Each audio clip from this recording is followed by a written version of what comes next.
Nonprofit Courses with us today to discuss nonprofit professional development. A few housekeeping items before I hand it over to you, Matt. So today's webinar is being recorded. The recording and the presentation slides will be emailed over to you when we're done. Once again, just use the chat box to ask any questions, and Erica or myself will respond, or we'll save it for Matt to answer doing our Q&A session at the end. We also have a lot of other free resources available for you to check out at our website, like our blog, and we also have some really helpful downloads down there. Lastly, our upcoming webinars are open for registration. In October, we're having a guest speak about event registration processes, whether it's for virtual, in-person, or hybrid events. And November, we're discussing building a multi-channel fundraising campaign specifically for year-end fundraising. So if you're interested in any of those, you can register for them on our website. And now that that's out of our way, Matt, we can hand it over to you. All right. That sounds good. Let me post the correct screen here. Here we go. And we'll show everybody the big screen. There we are. All right. Well, thank you everybody for joining us today. I think you're going to find this very helpful. I hope you are. My name is Matthew Hugg. I currently, I should say, and I think for the extended foreseeable future, I am head of Nonprofit.Courses. Nonprofit.Courses is a website that has education and training videos for nonprofits, and actually most of them are free and easy to access. There's no paywall or membership wall or anything like that. But maybe more important for you guys, and like why me, why here, is that I spent about 30 some years in charitable gift fundraising, have a master's degree in philanthropy and development from St. Mary's University in Minnesota, and have been doing quite a bit of academic teaching over the years, starting in 2005, I think. And I was, and before that, of course, case conferences and the rest, and an AFP, quite a lot of that. And by the way, if you want to, I just silenced my phone because, of course, I forgot to do that. Anyhow, let's get started here. So the first thing I want to ask you is, why are you doing, why training and education, right? And really it comes down to you're looking to solve a personal problem, whether it's a short-term problem, right? Like, I need to get a report or set something up for, next week's board meeting, and you need information. You need there's a midterm problem, I'll call it. It's not long-term, but you want to get it done, but it's just not something you're going to need to do tomorrow, which is like starting a new program or getting some task accomplished for your mission for your organization. And then long-term issues, more strategic issues, either personally or organizationally, such as career advancement. So there's a lot of uses for training and education. And of course, not all training and education will address all of these. And it's the Rubik's Cube. You kind of have to shift it so that it fits exactly what you need. And that's really important. And today we have more opportunities to do that than ever. I personally would not have imagined doing something like this when I started my career. This was something that was really a different way of delivering education, yet here we are. So got a quiz for you, and Erica and Sarah will be happy to take your responses. So let's go through this here and just tell me, and you can raise your hand or say yes to any of these that come up. Don't think you have to do just one. So is your training culture one of a reward for good work? Hey, Sally, you did great this year. You know what? You get to go to that conference, or take a day and spend it for this webinar and the follow-up or whatever, right? Is it a reward for good work in your organization? Is it a pseudo vacation? And, I lived in a culture where this was the case. Well, so-and-so is going to their CASE conference this year. If you don't know, CASE is the higher ed fundraising organization. And so they would go fly off to Phoenix or something. And sure, they were doing that. They also took it as, hey, I'm in Phoenix, I'm in a different place. Or if I remember, one of the CASE districts used to go to Chicago every year, suspiciously right before the holidays, and people would do their Christmas shopping on Michigan Avenue while they were at the conference. So it wasn't a pseudo vacation kind of concept. Was it an afterthought after, oh yeah, I remember I got some money left over my budget to go to a conference or to take a webinar or whatever? Is it a punishment for something you did wrong? I have seen this where folks have a punishment, almost, like, well, you messed up on that, you need to take training in this. And whatever that is, training is not viewed as a positive thing. Is it standard procedure integrated into everything you do, and it's just like part of your culture and what you do? Or does anybody even never think about training and development, training and education? So take a second, just pop in a note, about how this topic, how training and education is looked at in your organization. Don't worry, we'll try, I guess I was going to say we can be anonymous. I'm not sure how that'll work, but we'll try to keep it here. And okay, we got at least one response there. Great. Sarah, Erica, what are we getting? Standard procedure and/or reward on the Chief side. Okay, that's great. Anybody else have any thoughts on that? What's your training and education look like? Well, it can look like any of these things. And it's really important to tease that out in your organization. So keep that in mind, and let's move ahead here. So where do you find training and education? Well, you're going to find it in academia, right? And I know this personally because I've taught fundraising, and I've taught philanthropy, I've taught marketing for nonprofits, leadership for nonprofits. And these are either usually graduate courses. I've actually lectured in a couple of undergraduate courses for nonprofits, and so that you can get a degree that way. But there's also certificate programs. Actually, certificates are interesting because they can take two forms. One is that you're taking the academic courses. You just take like a sub-core of a broader set, and then you get a certificate instead of a degree. Or they are non-credit courses that a university might offer, or a college, a community college, that will get you a certificate, but aren't necessarily academically thoughtful that way.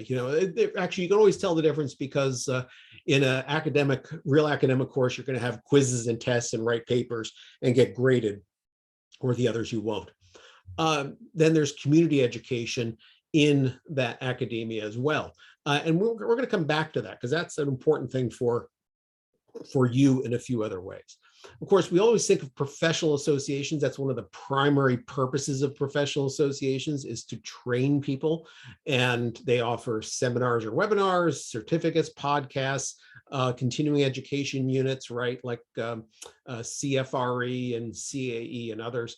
So that's a great place to find this stuff.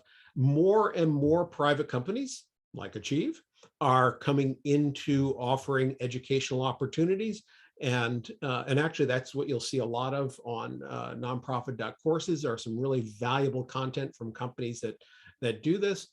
And so and sometimes those will lead to certificates. Sometimes they'll have podcasts. Little plug, if you want to find just about any podcast in nonprofit world, we've got about 50 of them on the site. And then in-house conferences. I've worked in a couple of organizations where we had enough staff and fundraising that we would have an in-house conference or seminars or in-house training, and then one-to-one. And that's really important. And it's interesting, going back to that last slide, one-to-one is often a remediation issue. so that they're going to offer somebody special training one-to-one because you are somehow deficient in something, or this is has another purpose, and we'll get to that in a second. So there are a lot of places you can find these things, and that's good news and bad news, because I mean the explosion is really wonderful. You can find lots of stuff, but like anything else in our world today, there is just so much that being able to winnow it down to what you need and actually grasping that content, just getting it, is a real problem. So, right. How do you make your boss want you to get more training? Well, let's talk about this, right? First of all, how are they justifying training you? And this is really important. To take some real self-reflection on your part. Are you really bad, right? Is there something that they're trying to salvage the investment? And that's where I get back to that one-on-one sort of thing, right? They say, well, we're going to give this person that kind of tutoring, and if it doesn't work out, they're out of here. And honestly, I have to say, I experienced that one time in my life. And I've been on the other end where I've taught people who had that come up for them. And it's, and you just have to say, hey, this is where you are on things. For some reason, you're not coming together for that, whatever that task is, and you need some focused attention in that area. Are you average, mediocre? And, it's a bell curve, right? And most people fall someplace in that. It's not like you're bad, but, you're doing a reasonable job. And so the purpose is to train you up, to get you going so that you're going to be more valuable to the organization and maybe bump you up to that next level.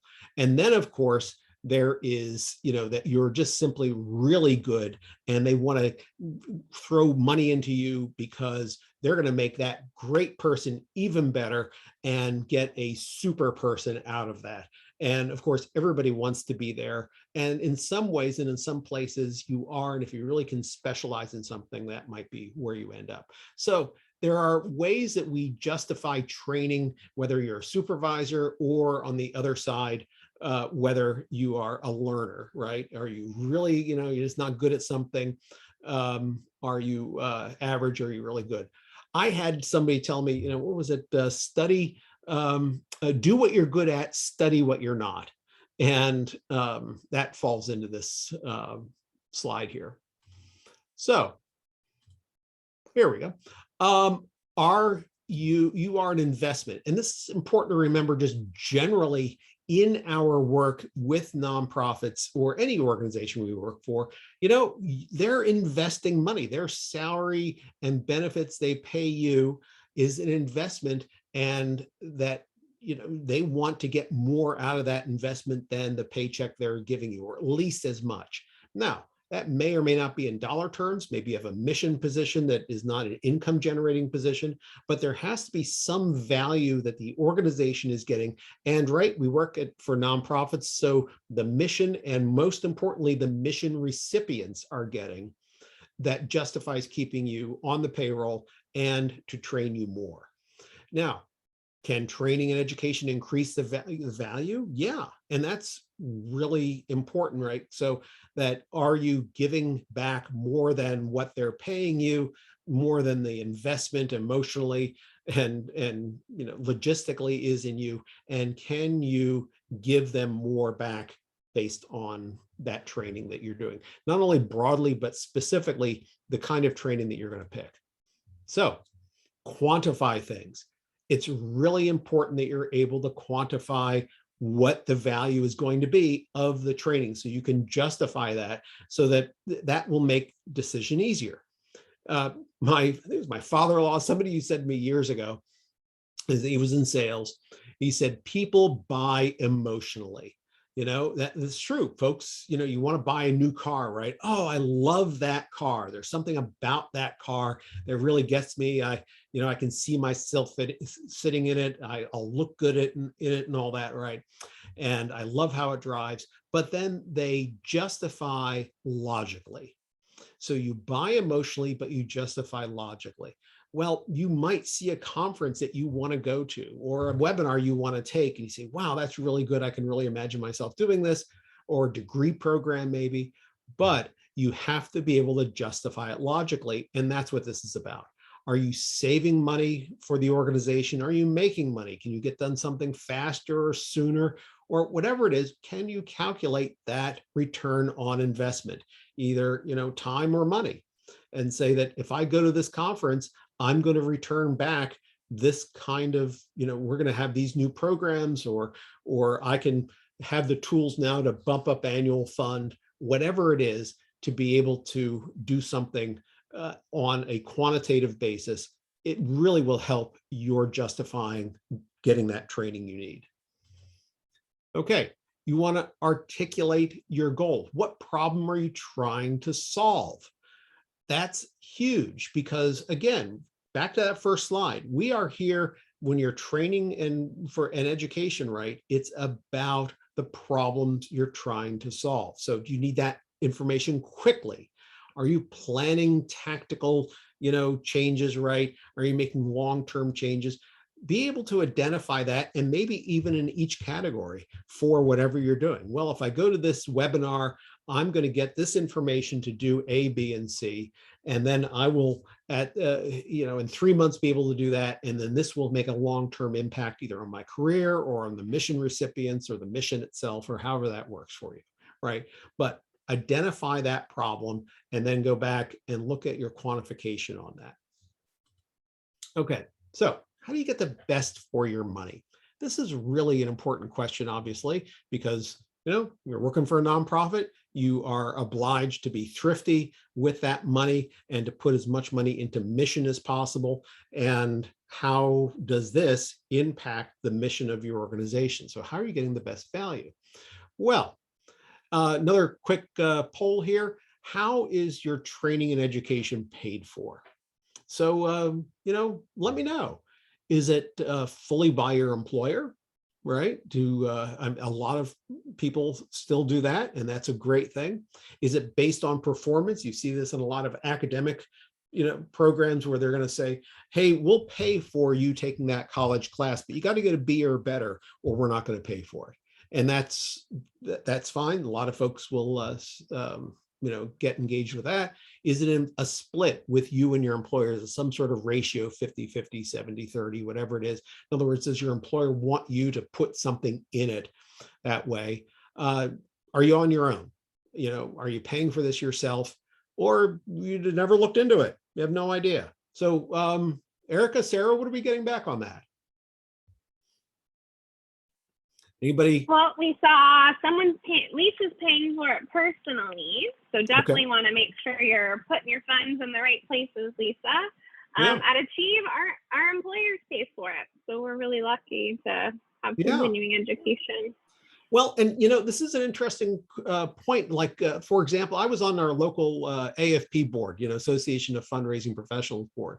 And it's not necessarily cheap to join the organization. I think at the time it was $350 or something like that, right? And there were a lot of people who say, "Oh, well, I have to pay for myself, so I'm not going to join." That's in the short term, that sounds like a good justification, but you have to invest in yourself. And if your employer's not going to do it, then it's up to you. And you might just bite that bullet and take that charge, go, look and see, can I deduct it on my taxes as an employment expense or something like that? And say, this is really important because this is for my long-term future. There are also employers who will say, well, shouldn't you be coming in trained already? And don't you, why do you need more training, right? Well, of course, the answer is because nothing is static. How many different methods of fundraising have evolved over the last 20 years? Well, if somebody came in, 5 years ago and their employer never invested in their training or getting new information that way, they're going to be using old methods that are not going to be helping them move forward as an organization. So yeah, this is really important. Try to, as much as you can, look at your organization and say, gee, I need to understand how this works so that I can get the most out of it and the organization can too. But ultimately, you own that training, right? It's all going into your brain and your experience. So what's the value of training? It's not just the cost. A lot of people say, well, it's, this much money. That's it. No, It's the ratio of the cost to intended results, right? This is return on investment. So what are their intended results? Are you going to come up with a better way of helping, a new method of feeding the homeless people in your community? And this training is going to help you out with that. Are you coming up with a new paradigm on how to approach your mission? And that this is another, that's the return on that investment, right? The intended results. So look at the cost, yes, but then obviously look at the benefits and see where that's going to take you. This gets back to quantifying that training, quantifying the results there. So cost effective, right? Obviously, you want to include all the costs.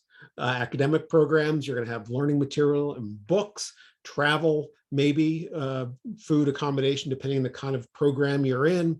If you're in one of these, residency programs where you go someplace, that's my master's degree was even before the internet, or at least the proto-internet. It was the very beginning. We were in Minnesota for 2.5 weeks every summer, and then we had not only residency time, but then we had to invest in technology so that we could personally interact and do the papers and all that after. So yeah, there's that kind of thing. There's, even if you're just doing academic online, there's expenses, seminars, conferences, but it all takes time, and you have to be able to calculate, well, what's in effect, your hourly, and you're putting into this too. That is kind of equivalent to, if you're running a special event and you don't count the cost of the staff time in the event, right? You're not really reflecting the total cost of the event. Well, if you're not reflecting your time into this training and education equation, you're not reflecting the real cost of that to the organization. All right, this is an important slide, and I would say this might be one of the bigger takeaways for you for this webinar here. So when should you pay for this? Now, obviously, for the generosity of Achieve, today's event is free. That's great, right? But there are times when you'll want to pay for something, or you want to look at that, or somebody's charging for it, and you're going to say, gee, should I or not? So is it unique information? Is it something you're not getting anyplace anywhere else, and that you need to have that, right? Is the approach something that you never considered? So yeah, you know how to raise money. You've been doing it for years, but here's a different way of doing it. I need to look at that more carefully. They're charging for it. Yeah, that might be good. Is there a unique style that matches how you learn? You love like maybe a certain kind of webinar or a live seminar, whatever that is, right? That might be worth paying for. Is the presenter, some super person? A lot of folks would see a fellow named Jerry Panis back in the day. Jerry just passed not too long ago, but he was the super fundraising guru. And he commanded a nice ticket to get in to see Jerry talk about any number of things. I think folks would just pay to see him breathe. And so he was somebody that, yeah, you would pay to see because of his credentials, because of his style, because of a lot of things about Jerry. Credentialing.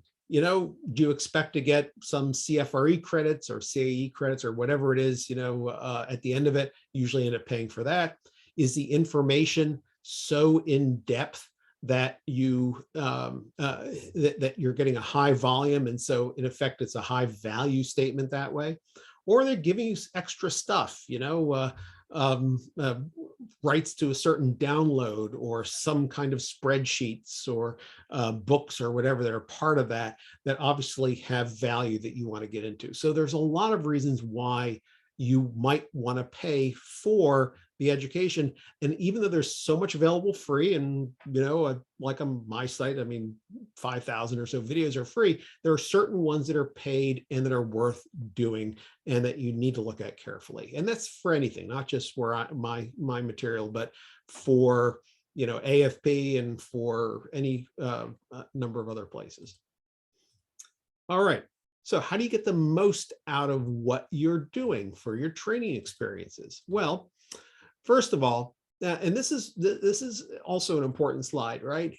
Everybody, I don't want to say everybody, but many people come into training and say, well, it has to be practical. It has to be something I can apply versus theoretical, applicable on a wide basis. I would really challenge you to think carefully about this. There are places where you need practical training, no doubt about it. You have to run, software, right? Like our friends at Achieve, right? Well, there's practical training. You have to be able to do something. Here's how you do it. That's great, right? But theoretical, right? Wide basis education is really important, because I'd like to tell folks that training is something that you're going to do, and it's going to show you a process to get that done. Education is going to make you think and be able to give you concepts that you're going to apply to many processes. For example, how do you put in a gift into your software, right? That is gift processing, that's training. But the concept of every gift, every cash gift is a pledge paid immediately is education, because that's something you can apply broadly to whatever software you're using, whatever you're working with in terms of reports, right? So ask yourself, what kind of training do I want? What do I need? And make sure you understand that as you're going in the door. Okay, do you want to interact with other people? This is an important question. And today, actually, it used to be we didn't have this option, but today we do. That, I want to stay focused. I want to do a webinar. I'm going to sit at my desk over lunch or whatever. And I'm going to focus in on whatever that is, right? Or I want to do it. I want to see other people. I want to interact with people. I mean, one of the things in the graduate programs I teach in is that we say that even though I teach on a lot of online platforms, that the people who are also in the program are as valuable as the person standing up there or being the professor, the faculty member. That's really important to be able to say, that I'm choosing to learn from other people's experience, as well as the person who is officially presenting the information. And today you have a lot of choices that way, depending on the platform, but also on the kind of program you're getting involved with, and how it's presented. So that's an important question to be able to answer for yourself.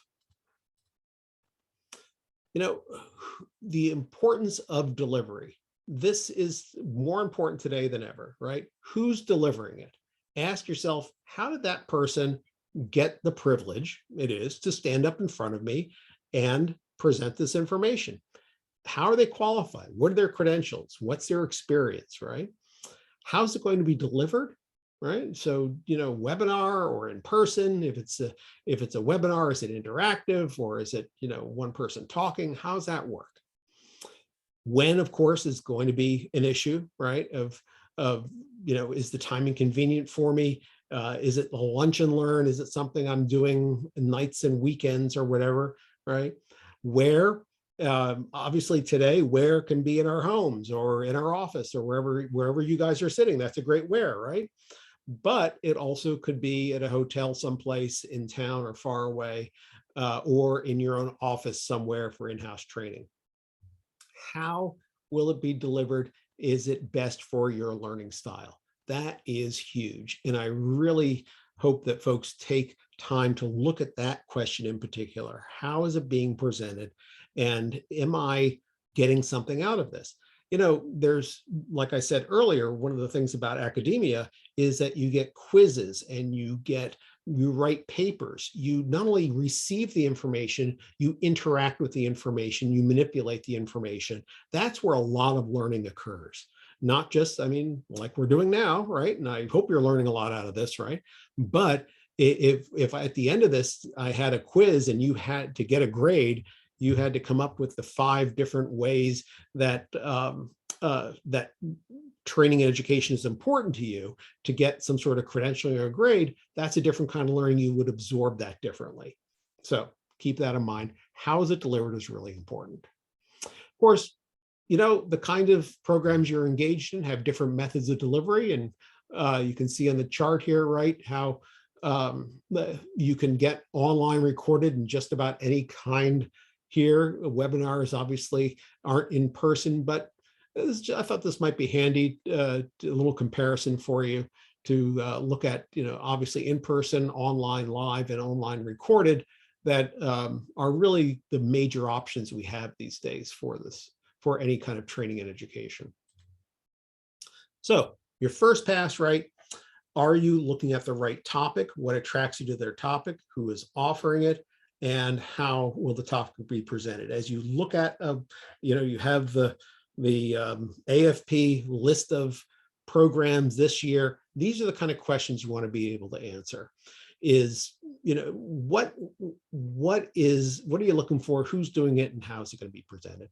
And then dig into a little more. How are you going to evaluate what you get out of this? This is really important. And this comes back to justifying going.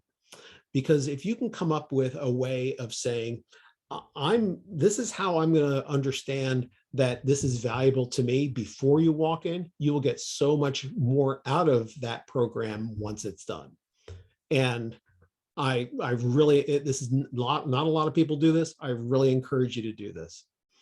Is there going to be specific information takeaways you're looking for? Are you going to watch a webinar on plan giving because next week you have to make a board presentation on how to make a bequest, right? So is there something specific you want out of that? And then can you get follow-up? A lot of people are open to follow-up, our presenters. Anybody here, pop me a note. You have a question, right? Happy to answer it. Right? That's the kind of thing you're looking for, is can the person in front of you be somebody who you can have further interaction with? Or is it just going to be, that was it. It was a nice view and we're done. If you want that kind of interaction, I encourage you to have that. I think most people who present are open to that kind of interaction. Make that part of your list of why you should or shouldn't take that particular training or education piece. Now, in the first 5 minutes, and I hope, but you stuck around here now, right? You decide, and I think of this about deciding whether a session is worth it, particularly when I used to go to conferences and people would sit in a conference session and clearly they weren't engaged. And I was saying, why are you even staying here, right? And it's not an insult to the person up front if you say, you know what, this isn't what I'm looking for. And you go to another room and you find a different conference or a different session to take or something, because this is about you. You need to get the information you need out of that program. So figure that out real quick. Take notes. Handwriting reinforces the brain, and even more than keyboard. And so if you are doing something with your hands, right, writing, taking notes, you will remember something better, even if you never look at those notes again. Keyboard is a little less that way. For some reason, the brain doesn't interact quite the same way with it. But just keep that in mind. Bring a question to ask. Asking a question makes you think. And it's really important that you think as opposed to being an active learner as opposed to a passive learner. Active learners get more things out of whatever they are trying to learn. Get handouts, read them, engage with those handouts. That will help facilitate those questions. And you can use those handouts to write notes, and it makes a nice format for you. And then, of course, right, keep a list of practical takeaways. I used to, I would bring a, standard tablet, legal tablet kind of thing, right? And in the very back page, I would, flip over in the back, and anytime somebody said something at a conference or something I was, attending for education, I would make a note of it in the back, just a line in the very back page of that tablet. And at the end of, say, a conference I was at, I would have 10, 20 things, practical takeaways to go take back to the organization and make action on those things. So that I didn't have to go sorting through my notes again to find out whatever those are. It was just a quick way of saying, oh yeah, that's a great idea. Let me do that. So an idea, a tip. And I thought I had that off. Okay. So bump it up a notch. So how is teaching a training experience for you? All right. Now, this is, you may not have thought of this, that teaching really is a training experience, because you can have an experience that nobody else has, right? What you do is easy, and nobody else, so in other words, your experience is unique to you. What you think of as being an easy thing to do is not easy for other people. Somebody says, hey, you're great at math. Yeah, but they're not. But you always think, well, isn't everybody great at math? No, because not everybody is great at math. So it's really important that you use that unique experience of yours and value what people tell you that you're good at. And, a lot of us in nonprofit work are already teaching, but you don't know it. So much of it is teaching or selling. A fellow named, I think it was Daniel Pink, wrote a book called To Sell Is Human. And it talks about how we sell every day in our lives. Well, selling is effectively an iteration of teaching. What are we having for dinner tonight? Or what restaurant are we going to? That's selling, right? That's teaching. You're telling people what you think is best or not, right? So you may already be teaching in the environment you're in, and you're just not realizing that. There are a lot of teaching venues. There's live video, recorded audiences, there's any number of things here. You can even set up your own forum for teaching, and folks do that now on any number of platforms like Teachable and others. So keep in mind that you have places you can do this, and it's important to know that the options are bigger now than ever. Teaching forces you to think through a subject. This is something that folks really don't grab all the time. You avoid embarrassment if you know your subject well, right? Personally, when I stand up in front of a group or I do something like this, maybe one of my biggest motivations is don't embarrass yourself. Know this stuff, right? And so that's the same when I do other kind of teaching, right? So that's a really important motivator to get into the information and really get in depth. Satisfies your curiosity on a subject. I would say always try to start, at least when you start teaching, something that really, intrigues you. What do you like about charitable gift annuities? All right, it sounds kind of arcane and weird, right? But maybe there's something about it intrigues you, or you want to learn more about it. You can become your own expert on that, and it builds your own expertise. So yeah, teaching is a really great way to learn. It also puts you in this informational authority kind of position. So it builds your self-confidence, and honestly, it builds your ego. Look at me. I'm the person with the information, right? I must be pretty good. Whether you say that out loud or it just kind of builds your confidence that way. It advances your career when you put down, like, I taught these things on your LinkedIn profile or whatever, right? Folks are starting to see, oh, well, this person has some experience, right? It makes you more visible, also giving you a little more gravitas in your community, in, however you define your community professionally or whatever. And sometimes, and I really emphasize sometimes, it even pays. And don't, I will say from personal experience, don't get into teaching for the money. But, every once in a while, you'll get a teaching gig that might pay you something, and that's nice. And it's a good recognition or reward that way. All right, how you get into it? The first thing I'd say is hyper focus on a topic. So what do I mean by that? That means pick something that you really want to drill deep into. Like I said, that maybe you're curious about yourself, or that you have some expertise, or somebody said, hey, you're really good at, right? And make it narrow and drill down. That's huge, because more and more people respond to micro education, little bits of knowledge here and there that they are going to pick up and make the whole of it themselves for whatever they're doing. So you're being able to, say, talk about, do a 10-20 minute thing on the 5 different ways that somebody can make a bequest to your organization. That's a good hyper-focused topic that will that you can put together, and it's not too intimidating for the audience, and it's something that it makes it easy for you to focus on. Build a presentation on that topic. Doesn't have to be a lot of slides. Doesn't have to be, this big master, wizardry here, but just build a presentation on that particular topic and then bring it out to effectively the minor leagues. This is how I started. I started at a small community college nearby, and I was giving a community night school kind of presentations on fundraising.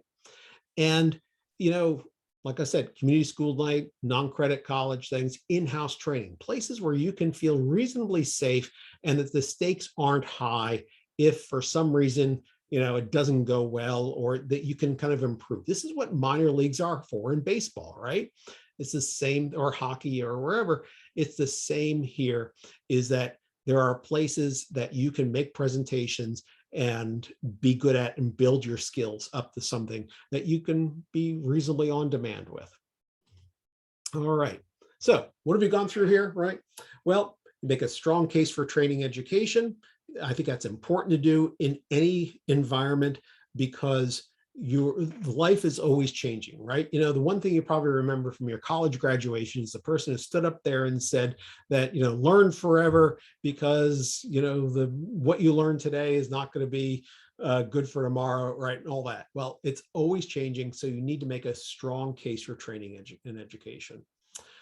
There are ways of getting great value out of your training. Like we talked about some of those tips about how just the practical, writing in the back of your tablet or coming in and asking questions, things like that. The best for you is going to be a combination of subject matter, presenter, delivery method, right? What is that Rubik's Cube for you that is going to give you exactly what you need in training and education?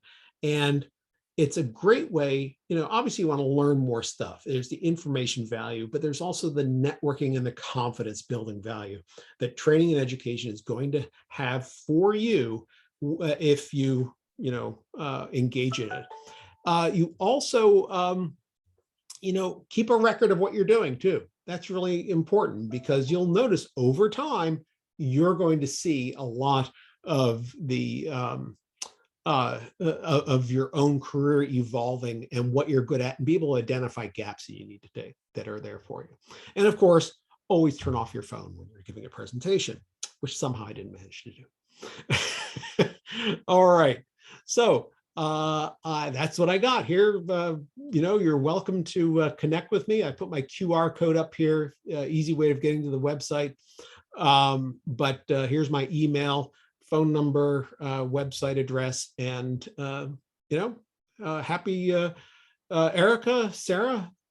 I saw a handful of chat things there. Anybody have any questions? Yeah, and definitely anyone else, if you have questions, start dropping them in the chat. We're happy to answer them. But one question we got, Matt, was someone was asking, if you have a low budget for training, what would kind of be the main places you would look for professional development opportunities, or where would you put those funds if you're limited, I guess?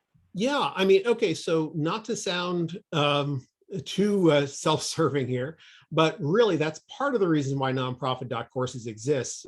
When I say, there are thousands, I mean, there are like 5,000 free videos and podcasts and documents to get to on just about any topic in nonprofit work. This isn't the only site to do that, but I like to think that it's one of the better ones where, there's no access barriers to get to. So look for that. Look for places that you're going to find that access, especially today. A lot of folks are using training as content marketing. And what's that mean is that, so now you're at the Achieve webinar here today, right? That means that you think well that Achieve has brought this to you and that you're going to connect into their software. You're going to somehow, keep their brand in mind as you're looking for products like theirs. And that, by the way, does not mean that that what you're getting is substandard or slanted or whatever. Usually what I find is that people who are serving the nonprofit sector If they haven't, and most of them, my experience, have had nonprofit professional experience, but even the ones who don't really feel it's important to support nonprofits. So you can depend that, they're going to have some good content out there. So that's the first place to start. Look for those kind of things. Look for, there are organizations that will give you training grants and be able to fund some better training for you that I think you can take advantage of. Some organizations that have these things are also going to have, some organizations might have scholarships. Like I know one person on my website has a program where they scholarship folks who come from nonprofits who have lesser means to be able to work with them. So that's really important. So I hope that answers the question. If you let me know.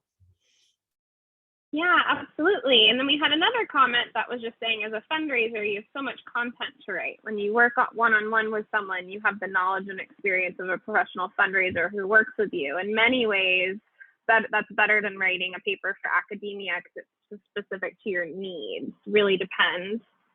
I thought that was an interesting point too, of versus academia, working on an actual project that you have maybe. Yeah, it's interesting. In my classes that I teach, I really try to have people work on a particular project for them, for the organization they're serving, because I want it to have a practical application. But personally, I find writing is the best way for me to learn. I came across that revelation well back. I think back when I was in high school or something, I was figuring out that, gee, when I write a paper, I learn a lot more than if I take a quiz. And but so a lot of that's a matter of learning your own personal learning style and how you are about things. But being able to apply, if you can find programs that help you apply directly to what you do, all the better. That's really good. Awesome. I'm not seeing any other questions. Sarah, did anybody chat something directly to you? No, I don't have anything. All right. Well, I think we're good then. Thank you so much, Matt, for all of your information. And of course, we're going to send out the slides as well as a link to this if anyone wants to, reference back to some of these great resources Matt mentioned. And thank you so much. All right. Thank you. Hope everybody enjoyed it, and reach out if you want. Thanks. Bye-bye. Have a good one, everyone.